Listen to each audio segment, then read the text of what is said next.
Bismillahirrahmanirrahim. Assalamualaikum warahmatullahi wabarakatuh. Alhamdulillah, kita panjatkan puji syukur kehadirat Allah Subhanahu wa taala karena di kesempatan kali ini kita masih diberikan nikmat iman ya, nikmat kesehatan eh, dan nikmat-nikmat yang tentu kita tidak bisa hitung betapa besarnya, betapa banyaknya jumlah nikmat yang kita dapatkan sampai detik ini.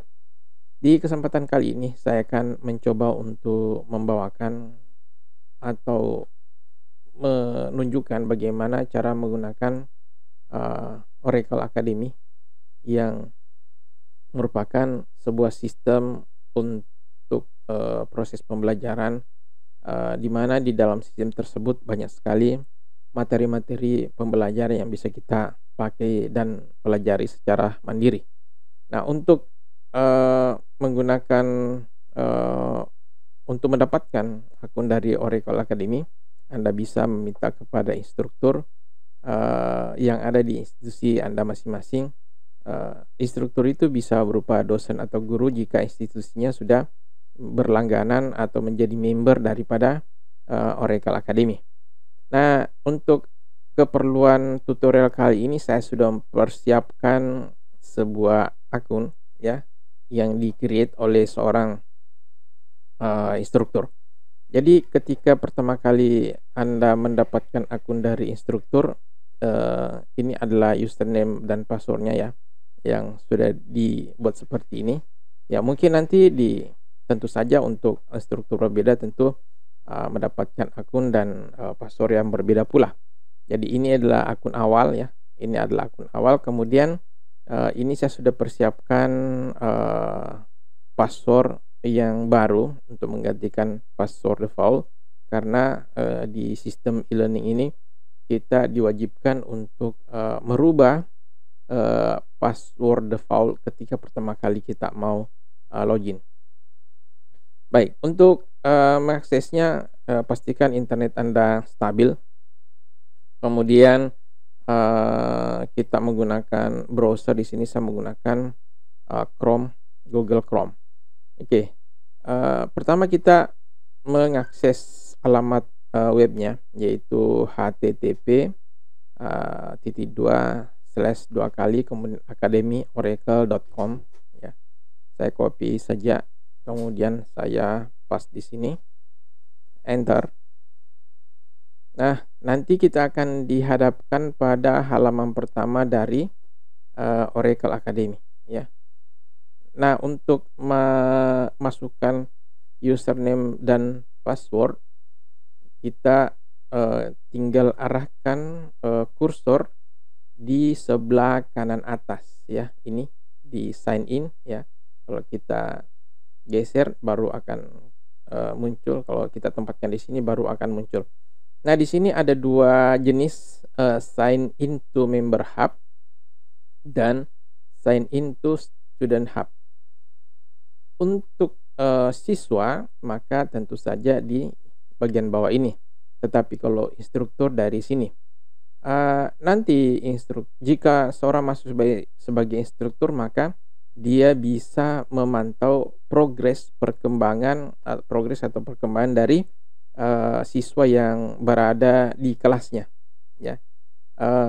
Baik kita masuk atau kita klik tombol ini ya untuk login, sign in to student hub. Kita klik. Ketika kita klik maka akan muncul tab baru ya, tab baru. Kemudian di sini ada ada form untuk memasukkan username dan password.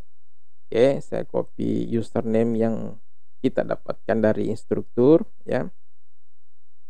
Kemudian kita paste di sini ya. Kemudian ini juga ada ya.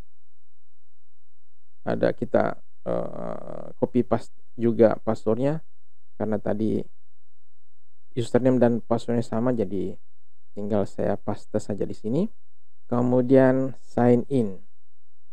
Oke, nah jadi ketika pertama kali kita menggunakan username dan password yang diberikan oleh instruktur itu tidak langsung masuk ke sistem, tetapi kita diminta untuk merubah atau untuk merubah password yang tadi ya menjadi password yang diketahui oleh diri kita sendiri.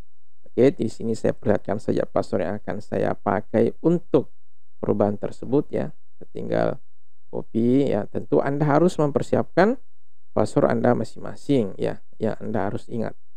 Ya, kemudian saya masukkan 2 kali baru kemudian submit. Oke.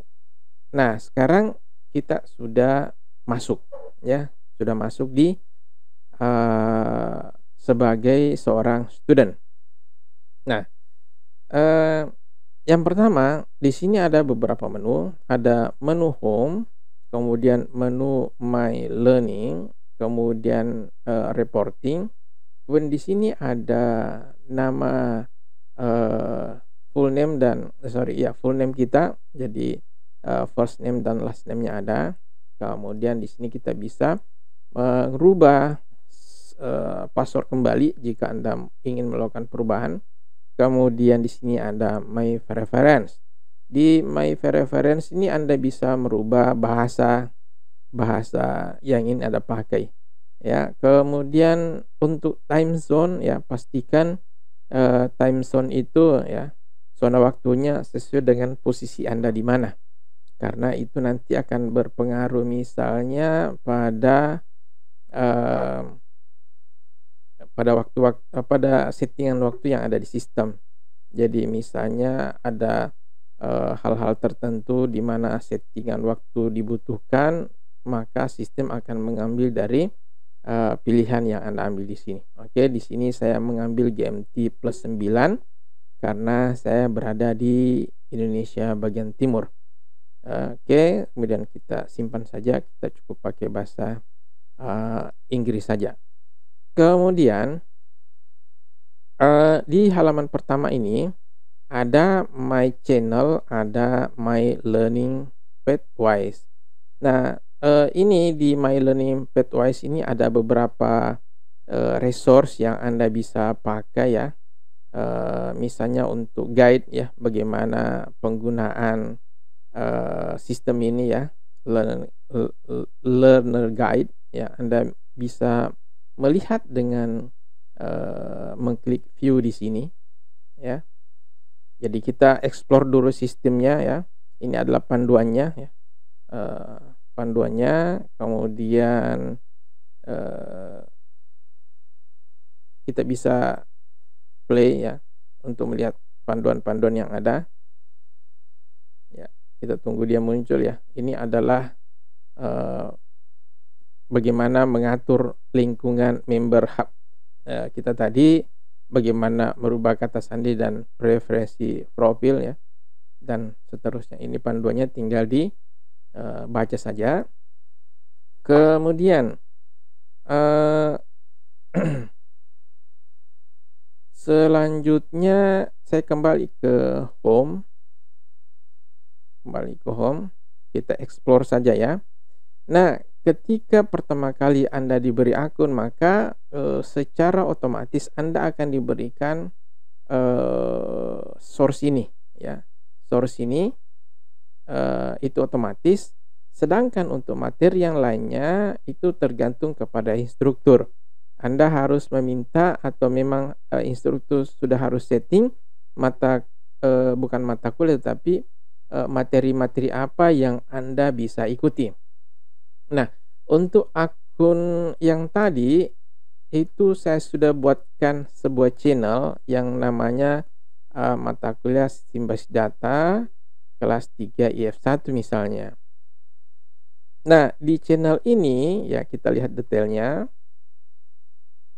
Ini adalah channel yang harus diikuti oleh mahasiswa yang bersangkutan ya. Di sini ada deskripsinya, ada materi learning path-nya ya. Kemudian di sini ada lihat kontennya, kita bisa lihat kontennya apa saja. Ya. ini ada database ya. Nah, kemudian mohon maaf saya lupa. Ini yang muncul adalah bahasa Inggris. Sedangkan untuk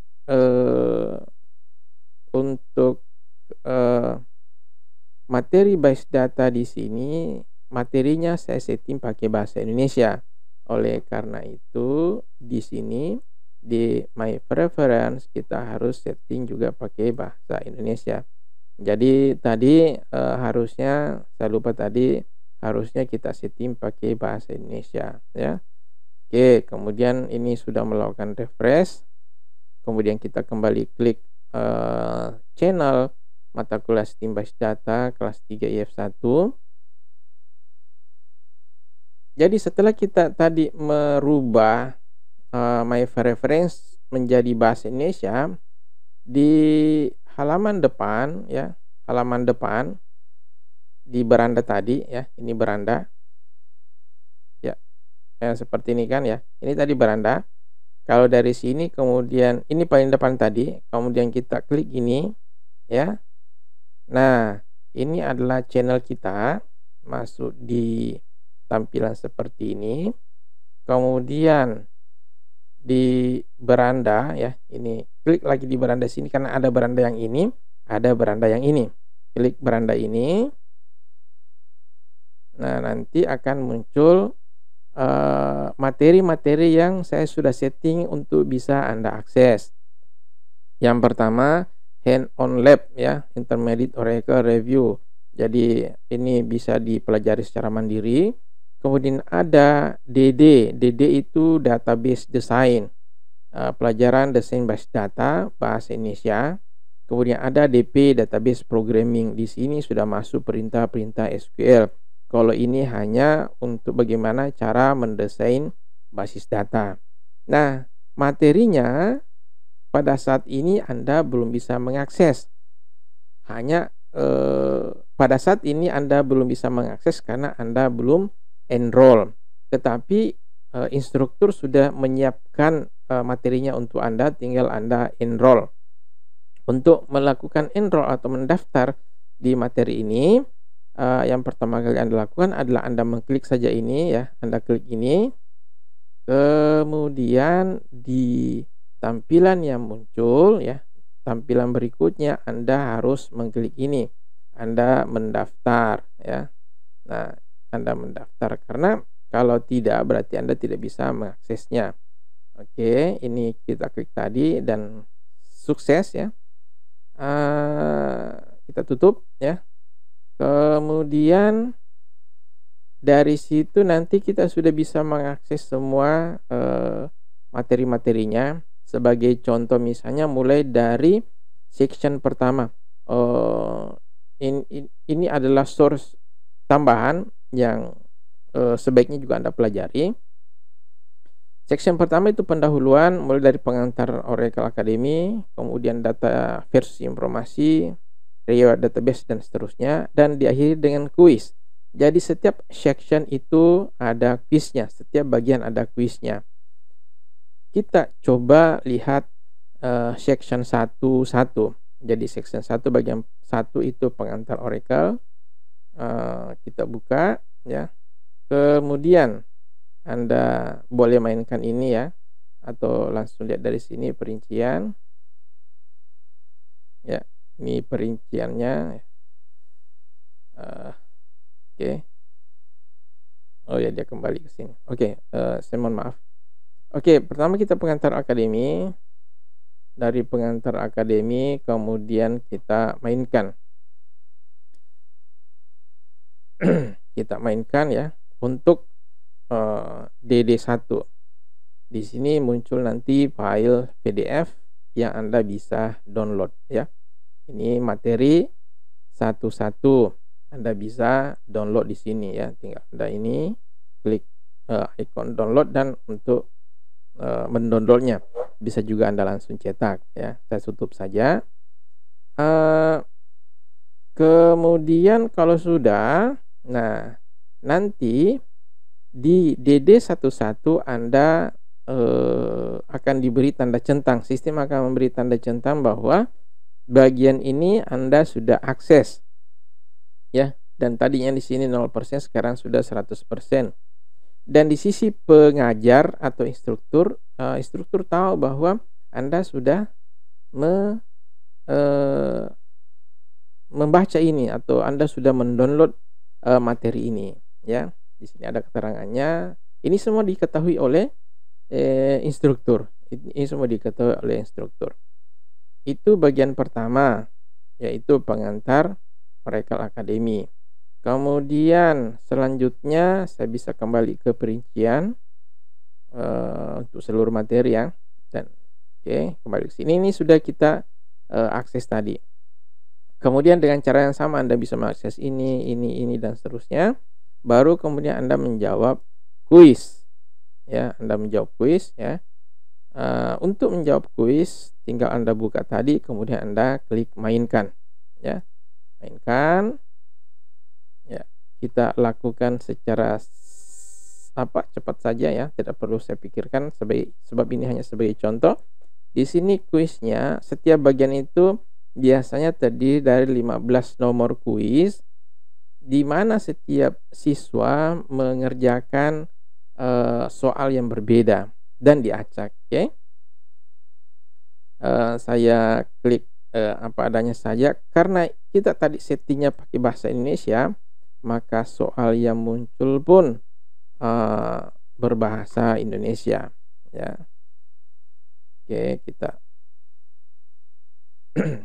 jawab saja sebagai contoh berikutnya. 13, 14, dan 15.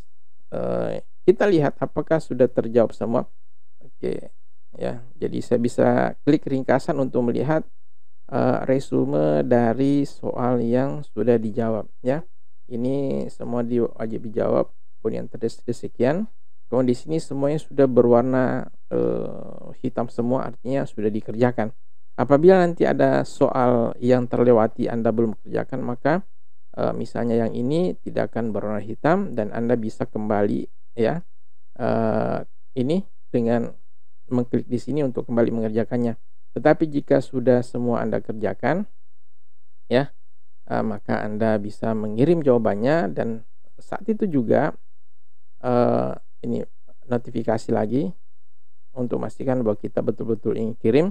Dan di saat itu juga kita akan mendapatkan rekapan dari total skor yang kita dapatkan. Dan di sini ya kita cuma dapatkan 53 karena kita memang tidak memikirkan jawabannya tadi, kita cek. Nah, nanti Anda baru dikatakan melewati atau lulus di section pertama ini jika skor Anda minimal 70%. Kemudian Anda bisa melihat jawaban yang benar dengan mengklik ini ya. Seperti ini misalnya ya, dalam model komputasi sumbernya disatukan untuk efisiensi benar atau salah. Tadi saya klik true dan jawabannya benar. Nah, ini ada yang salah nih. Jadi jawaban harusnya false, saya klik true, jawaban salah. Nah, untuk melihat di mana bagian ini dibahas, Anda bisa mengecek berdasarkan keterangan yang ada di sini. Jadi lihat bagian 1 pelajaran 4. Nah, bagian 1 pelajaran 4 ya, berarti bagian 1 pelajaran 4 itu coba kita lihat ya. Tentang apa dia? Bagian 1 pelajaran 4. Nah, ini adalah bagian 1 pelajaran 4 itu tentang transformasi besar dalam komputasi. Jadi penjelasan dari soal ini ada pada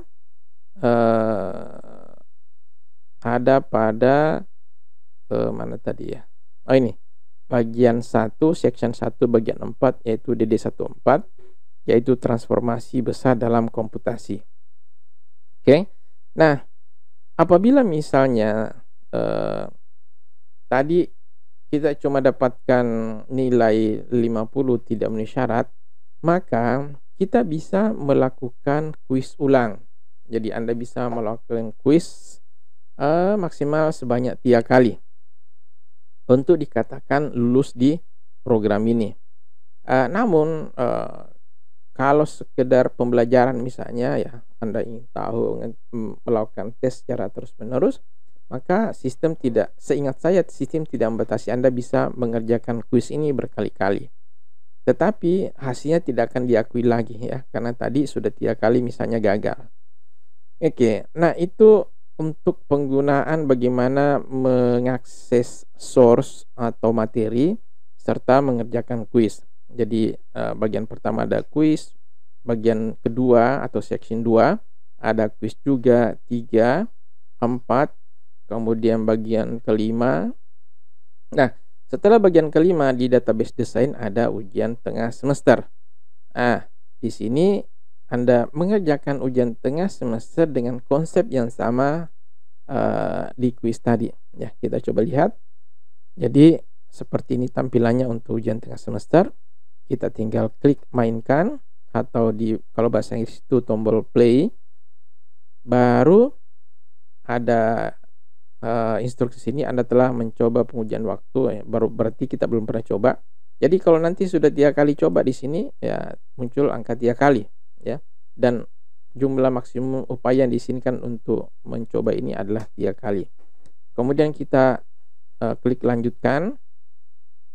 Di sini muncul soal-soal yang harus kita kerjakan. Jadi satu halaman itu berisi 5 soal sama dengan kuis tadi. Dan soal untuk UTS itu berjumlah 50. Di sini ada 10 halaman ya. Cara pekerjaannya sama ya. Berikutnya kita klik berikutnya ringkasan untuk melihat apakah sudah dikerjakan semua atau ada yang belum. Ini kan belum ada dikerjakan, makanya di sini masih kosong atau tidak berwarna hitam ya.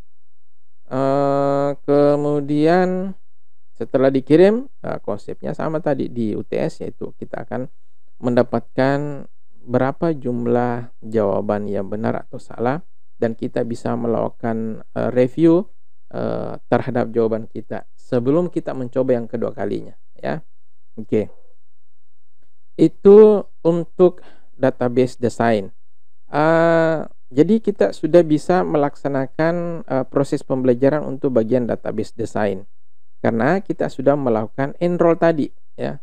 Kemudian berikutnya untuk database programming ya, kita juga harus melakukan hal yang sama. Kita harus kita harus enroll ya di database programming. Ya, jadi di beranda kembali, bukan beranda yang ini ya, tapi beranda yang sebelah bawah sini. Yang belum kita enroll tadi adalah database programming ya. Jadi ini harus klik untuk kita melakukan enroll atau kita daftar. Kemudian kita klik daftar. Ini kan coba kita lihat di sini ya. Nah, ini adalah materinya ya. Materinya kita bisa mengakses sebenarnya, namun instruktur tidak bisa memantau atau tidak bisa menilai apa yang sudah Anda lakukan. Instruktur tidak bisa menilai, makanya agar supaya kita bisa menilai, instruktur bisa menilai, maka Anda harus Anda harus enroll atau mendaftar untuk database programming tadi ya. Jadi kita harus klik ini ya, klik mendaftar ya, dan selesai. Oke, jadi itu kira-kira untuk contoh bagaimana kita menggunakan Oracle Academy.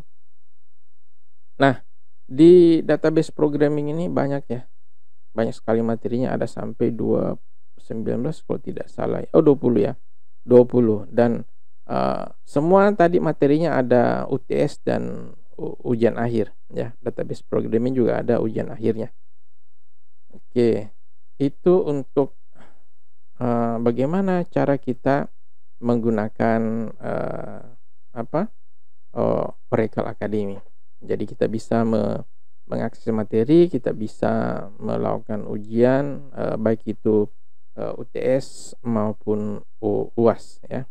Nah, di halaman pertama, di halaman beranda Oracle Academy, itu di bagian bawah ada belajar mandiri sendiri. Ini adalah perincian bagian yang kita sudah akses ya, kita sudah akses. Jadi kita akses tadi yang mana di sini muncul ya. Jadi kita bisa melihat bagaimana bagian-bagian yang sudah kita kita sudah akses tadi. Coba kita lihat jadi bagian quiz ya. Nah, ini detailnya. Kita tadi ada status gagal, skornya sekian. Baik, saya kira itu untuk misalnya suatu saat Anda melupakan password, maka Anda tidak bisa melakukan reset password. Jadi jika misalnya Anda sudah melakukan berkali-kali login tapi tidak bisa masuk juga, maka satu-satunya cara agar supaya Anda bisa masuk adalah Anda menghubungi instruktur Anda. Ya. Anda meminta supaya password Anda direset. Kemudian saya kira itu ya, bagaimana cara penggunaan Oracle Academy, dan akun yang Anda sudah dapatkan ini, Anda misalnya begini, ini kan untuk mata kuliah sistem basis data misalnya ya. Dosen, saya misalnya sebagai dosen itu masukkan Anda di sini sehingga Anda bisa akses seperti ini. Nah, di semester berikutnya misalnya Anda mengikuti mata kuliah pemrograman berorientasi objek misalnya, dan dosennya menggunakan Oracle Academy. Nah, Anda tinggal sampaikan ke dosen Anda bahwa Anda sudah mempunyai akun dulu yang dipakai untuk mata kuliah desain base data. Anda tinggal sampaikan akun tersebut ke dosen yang bersangkutan, sehingga Anda tidak perlu dibuatkan akun yang baru. Anda tinggal sampaikan akun Anda, dan Anda akan dimasukkan di kelas yang mana dosen tersebut mengajar untuk mata kuliah Object Oriented Programming. Saya kira begitu, mudah-mudahan bisa dimengerti. Silakan explore saja ya. Yang penting Anda bisa mengakses materi, itu yang paling penting. Anda bisa mengakses materi, Anda bisa mengakses soal-soal kuis, UTS dan UAS-nya. Sekira begitu untuk sementara, mudah-mudahan bermanfaat. Wassalamualaikum warahmatullahi wabarakatuh.